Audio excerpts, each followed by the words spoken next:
റിനുവിന്റെ ലോകത്തിലേക്ക് എല്ലാവർക്കും സ്വാഗതം.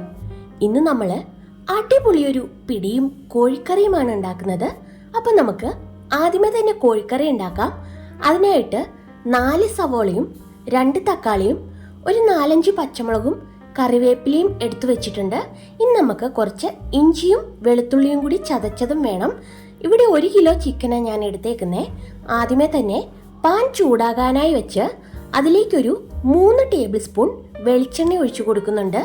വെളിച്ചെണ്ണ ഒന്ന് ചൂടായി വരുമ്പോൾ അതിലേക്ക് 1 ടീസ്പൂൺ കടുകിട്ട് പൊട്ടിക്കുക.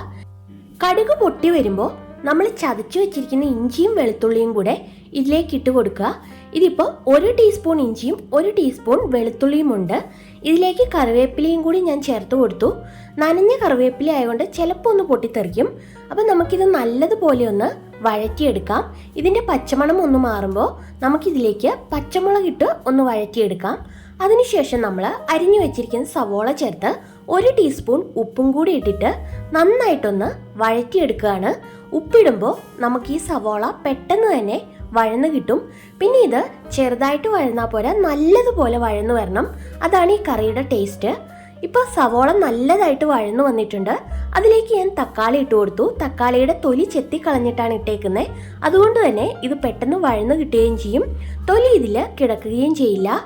അപ്പം നമുക്ക് ഇനി ഇതിലേക്കൊരു മസാല തയ്യാറാക്കണം. അപ്പോഴേക്കും നമ്മുടെ തക്കാളി അവിടെ ഇരുന്ന് വഴന്നു വന്നോളും.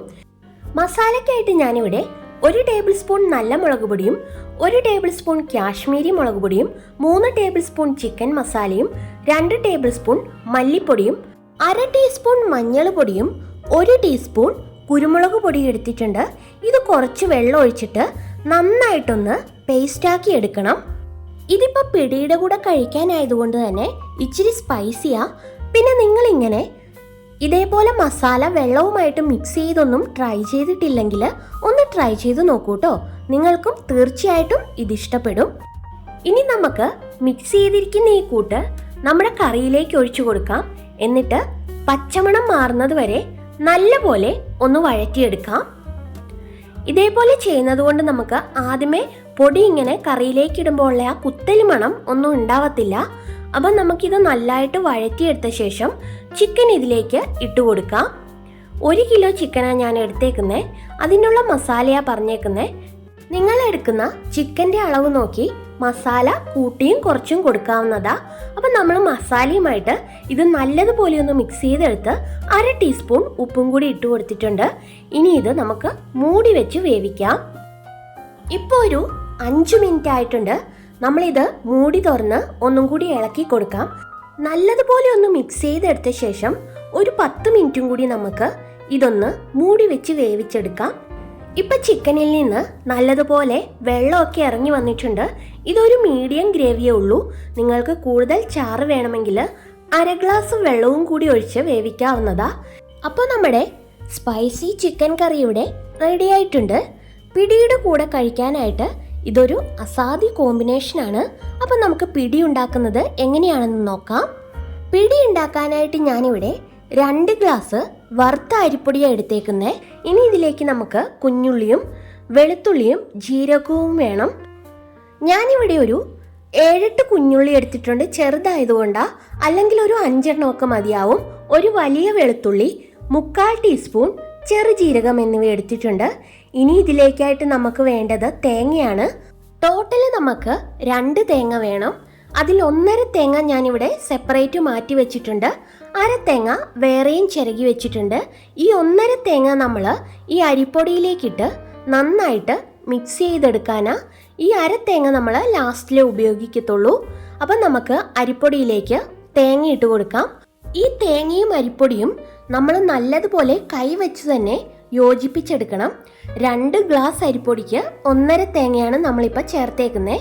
ഇനി ഇതിലേക്കുള്ള വെള്ളത്തിനായിട്ട് നമ്മൾ 4 ഗ്ലാസ് വെള്ളം ചൂടാകാൻ വെച്ചിട്ട് നേരത്തെ നമ്മൾ എടുത്തു വെച്ചിട്ടുണ്ടായിരുന്ന കുഞ്ഞുള്ളി, വെളുത്തുള്ളി, ജീരകം എന്നിവ ചതച്ച് ഇതിലേക്ക് ചേർത്ത് കൊടുക്കുക. അതിൻ്റെ കൂടെ തന്നെ 1/2 ടീസ്പൂൺ ഉപ്പും കൂടി ഇട്ട് കൊടുക്കുന്നുണ്ട്. വെള്ളം നല്ലതുപോലെ തിളച്ചു വരുമ്പോൾ നമ്മളിത് അരിപ്പൊടിയായിട്ട് മിക്സ് ചെയ്യാനുള്ളതാ. അതുകൊണ്ട് തന്നെ നേരത്തെ ഉണ്ടായിരുന്ന പാത്രത്തിൽ നിന്ന് ഞാൻ അരിപ്പൊടി വലിയൊരു പാത്രത്തിലേക്ക് മാറ്റിയിട്ടുണ്ട്.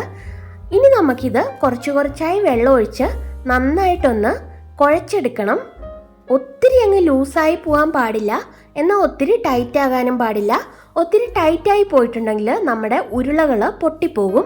നമ്മൾ കുഴച്ചെടുക്കുമ്പോൾ നന്നായിട്ട് കുഴയുന്ന രീതിയിൽ വേണം നമ്മൾ ആക്കിയെടുക്കാനായിട്ട്. ഇനി ഈ ഉരുളകൾ നമുക്ക് ഉരുട്ടിയെടുക്കണം. ബാക്കിയുള്ള ഈ വെള്ളം നമ്മൾ ഇവിടെ തന്നെ വെക്കണം, ആവശ്യമുണ്ട്. ചെറു ചൂടോടുകൂടി തന്നെ വേണം നമ്മൾ ഉരുളകൾ ഉരുട്ടിയെടുക്കാനായിട്ട്. പിന്നെ നേരത്തെ പറഞ്ഞ പോലെ ഒത്തിരി ഡ്രൈ ആയി പോകാൻ പാടില്ല.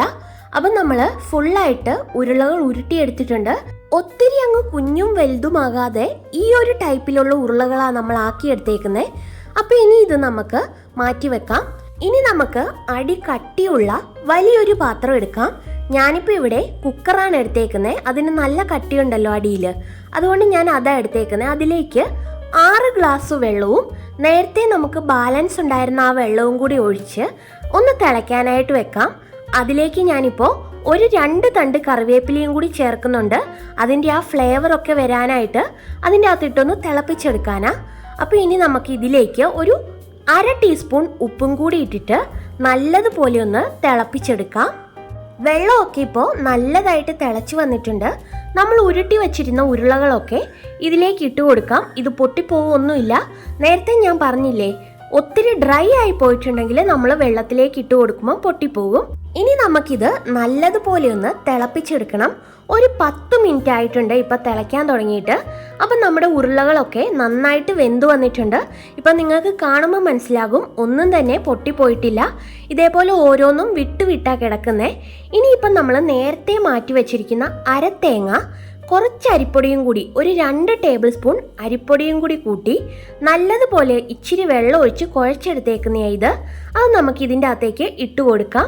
ഇത് നമ്മൾ ഇട്ട് കൊടുക്കുമ്പോൾ തന്നെ നന്നായിട്ട് നമ്മുടെ ഈ പിടിയൊക്കെ കുറുകി വരും. അതിനായിട്ടാണ് നമ്മൾ ഇട്ട് കൊടുക്കുന്നത്. ഇനി ഇത് നല്ലൊരു ഫ്ലേവറും കൂടി കൊടുക്കും ആ തേങ്ങയെല്ലാം കൂടി ചേർന്നിട്ട്. അപ്പോൾ ഇനി നമുക്കിതൊരു 5 മിനിറ്റ് നന്നായിട്ടൊന്ന് തിളപ്പിച്ചെടുക്കാം. അപ്പത്തേനും നമ്മുടെ പിടി ഇവിടെ അടിപൊളിയായിട്ട് കുറുകി വരുന്നതാ. ഇത് ഇടയ്ക്കിടയ്ക്ക് ഇളക്കി കൊടുക്കണം കേട്ടോ, അല്ലെങ്കിൽ അടിയിൽ പിടിക്കും. അപ്പം നമ്മുടെ പിടി ഇവിടെ അടിപൊളിയായിട്ട് വന്നിട്ടുണ്ട്. എല്ലാവരും തീർച്ചയായിട്ടും ട്രൈ ചെയ്ത് നോക്കുമല്ലോ അല്ലേ? പിടിയും കോഴിക്കറിയും അസാധ്യ കോമ്പിനേഷനാണ്. തീർച്ചയായിട്ടും ട്രൈ ചെയ്ത് നോക്കണം. നിങ്ങൾ ആദ്യമായിട്ടാണ് ഈ ചാനൽ കാണുന്നതെങ്കിൽ സബ്സ്ക്രൈബ് ചെയ്യാൻ മറക്കില്ലല്ലോ അല്ലേ? അപ്പോൾ നമുക്ക് പുതിയൊരു വീഡിയോ ആയിട്ട് വീണ്ടും കാണാം.